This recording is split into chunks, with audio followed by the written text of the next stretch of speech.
Hi there, I'm Scott Mills. And I'm Chris Stark from BBC Radio 1. And you're listening to University Radio York. What is about radio? Yeah, that just continues to attract so many people. I've been asked this question a lot over the last few days because it's Radio 1's 50th anniversary. Today, yesterday, yeah. So, I don't know, I think there's something what I liked about it when I got into it was I was quite a kind of shy kid, and when I was 8 and I was listening to Radio 1, like it came from London and it sounded massive and big, and I just thought, it's a way of actually talking to loads of people and communicating without actually having to meet them, which is when you're shy is great. And then I just think that more than television, it's kind of my first love. I think it's much more personal. I think that you can... radio's about routine and building. You can, if you listen enough to somebody, you can feel like they're kind of your mate. It's a companion thing.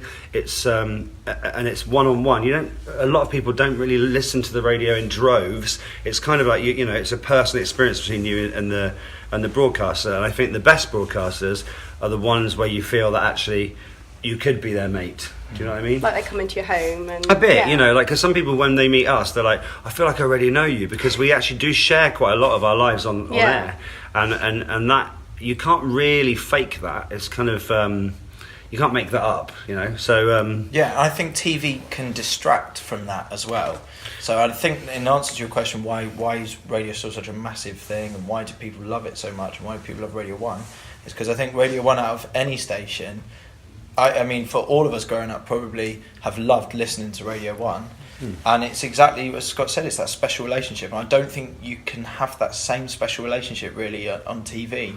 And I think the radio boils down to such a simple thing. A student radio isn't really different to Radio 1 in the sense it boils down to maybe 2 people in a studio, 1 person in a studio and a microphone, and then people listening. Yeah, I was going to say, I'm not just talking about Radio 1, I'm talking about the radio as a whole, whichever radio station you're at, it's still about that connection between the broadcaster and the listener, and that's why I fell in love with it, and still am.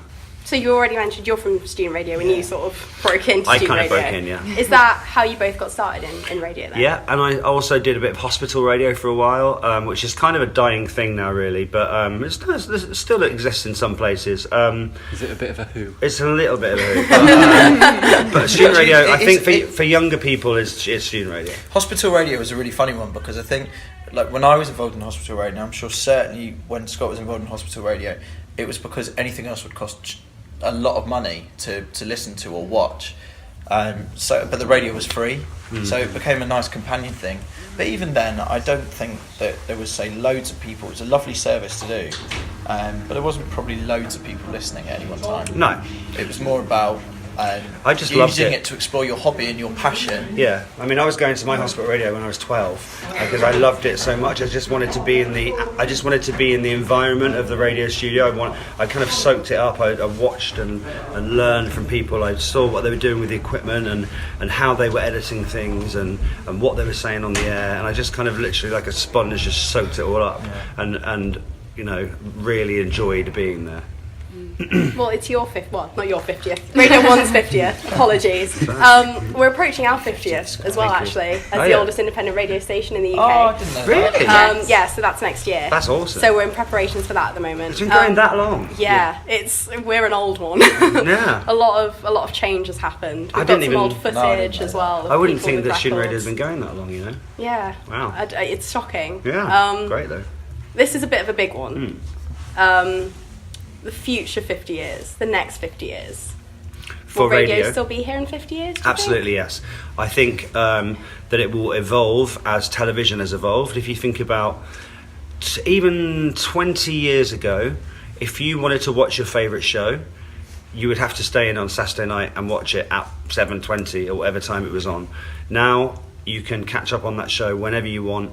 It's very rare that there are destination times for people to watch anymore.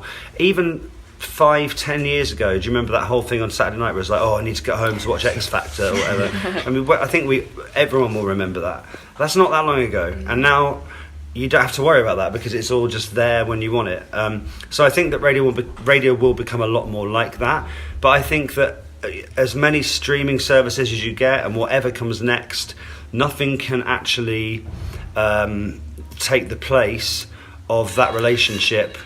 Whether it's a DJ on the radio playing music, or whether it's someone on Radio 4 telling you the news, or being, or telling a story, I think that the medium of radio is so much more than just a playlist on your phone. Yeah. I think that if you can get the mix of music right, and the personalities and the information correct, then I think that radio will never die. I think it's already gone over what people would deem to be obstacles already. There is an enormous passion for Radio 1. Just speaking for Radio 1, you guys are involved in student radio. You still love radio and what it stands for. So really, I kind of take the view that it's already shown radio. The idea of radio adapting isn't a new one. It's been going on as long as radio's ever been created. Also, I think there's a tendency by the media, especially at the moment, to go, oh, but radio is going to die because look at all these services, and how are they going to cope? Now, when I was at Radio 1 10 years ago, if you told me that we were still getting 10 million listeners plus a week, I would have doubted that would be true. I thought it'd be a lot. I would think it would be a lot less, because by now you would have like so many other options. Whether it be back in the day just YouTube, and then onto like Apple Music and Spotify and everything else that you can get, which is so on demand and there when you want it on your phone. So what I'm trying to say is it's still a huge force and reaches more young people than anywhere else in the UK. Yeah, and that's exactly it. Things can get twisted to look that way, because actually there are lots of options that people can use with their time, but radio in its simplest form when it first begun was nothing like it was, say, in what was deemed to be what we've all been celebrating around Tony Blackburn's time on Radio 1 and those kind of legends. And equally, their time is very different to what our time is right now. And going forward to the future, it'll be someone else's time, someone else's thing, and it will always adapt and evolve. But and Radio 1 will always, I think Scott agrees, will always be at the forefront of that. But it's just where you'll get it. It's like, do people have a radio anymore? Not really. You'll just get it. You'll probably have a little thing in your head. You'll be able to push a button just above your ear. Yeah. And Radio 1 will be pre-programmed, yeah. and you just wander around, and your kids will take the piss out of you for wearing headphones. That's what I reckon. Thank you so much for that. Thank you.